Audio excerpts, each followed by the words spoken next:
Hello दोस्तों, तो आज हम बहुत इंटरेस्टिंग टॉपिक पर बात करेंगे, तो वीडियो को अंत तक जरूर देखना। चलिए शुरू करते हैं। दोस्तों, चीन की एक बहुत पुरानी कहावत है, संकट और अवसर एक ही सिक्के के दो पहलू है। जहां हार्मुज जल संधि का तनाव दुनिया को डरा रहा है, वहीं भारत के पास एक मौका है खुद को ग्लोबल सप्लाई चेन का नया केंद्र बनाने का। आज हम बात करेंगे उन 5 मास्टर स्ट्रोक की जो भारत सरकार को इस आपदा को अवसर में बदलने के लिए खेलने चाहिए। इन 5 कदम में से सबसे पहला और सबसे बड़ा कदम हो सकता है IMEC, यानी कि India middle east Europe economic corridor को युद्ध स्तर पर शुरू करना। क्योंकि अगर हार्मुज जल संधि बंद होती है तो भारत को ओमान के दुकम पोर्ट और यूएई के रास्ते जमीन से यूरोप तक माल भेजने का बुनियादी ढांचा तैयार करना होगा। साथ ही यह स्वेज नहर से 40% तेज है। इसे संकरी करके भारत दुनिया का ट्रांजिट हब बन सकता है। दूसरा कदम है स्ट्रेटेजिक पेट्रोलियम रिजर्व SPR। वर्तमान में भारत के पास फिलहाल केवल 9.5 दिनों का आपातकालीन तेल भंडार है।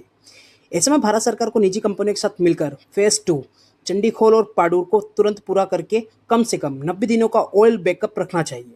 इससे वैश्विक कीमतों में उछाल आने पर भी भारत की अर्थव्यवस्था स्थिर रहेगी।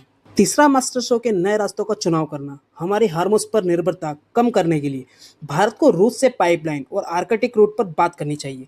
साथ ही वेनेजुएला और ब्राजील जैसे देशों से लंबी अवधि के कॉन्ट्रैक्ट करने चाहिए जो हार्मुज के रास्ते पर निर्भर नहीं है। चौथा रास्ता है ऑयल पॉलिटिक्स से आज़ादी।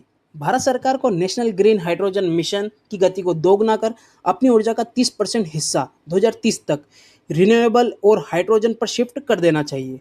तो हम खाड़ी देशों के अस्थिरता से पूरी तरह सुरक्षित हो जाएंगे। यह आपदा हमें आत्मनिर्भर बनाने का सबसे बड़ा अवसर दे सकती है। पांचवा और अंतिम दोस्तों, भारत ने पहले भी संकट में सुधार को जन्म दिया है। जब 1991 के संकट ने भारत की अर्थव्यवस्था खोली थी और 2026 का यह हार्मुज संकट भारत को ग्लोबल लॉजिस्टिक पावर हाउस बना सकता है।